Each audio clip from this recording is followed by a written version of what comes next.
حلا سريع وسهل بعد الفطور، وما بيكم حيل للقطايف والبسبوسة والتعب. تابعوا هذا الحلا طعم البرتقال خنفشاري.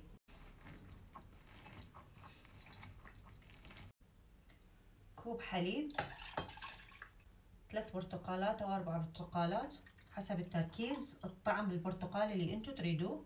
ملعقتين أكل نشا، اللي يريد يحلي بالسكر أو اللي يريد يحلي بالعسل.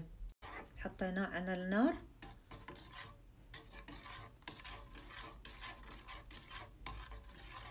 الريحة بعد ما كامل ريحة البرتقال تجنن طبعا يا جماعة. أنصحكم ب4 برتقالات حتى يصير طعم مركز. أحلى بودنج طعم البرتقال الفريش.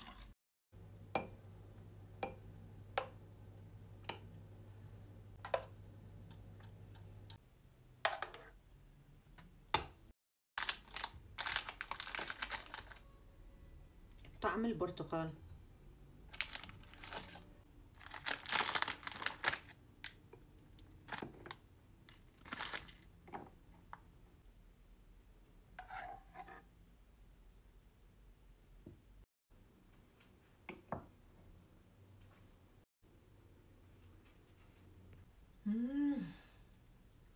ماكو هيجي طعم ورائحة زاكية.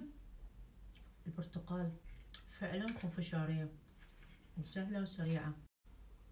10 على 10 كالعادة. ولا يفوتكم هذا التحلية كلش طيبة، كلش والله طيبة. ولايك وفولو وشير للصفحة.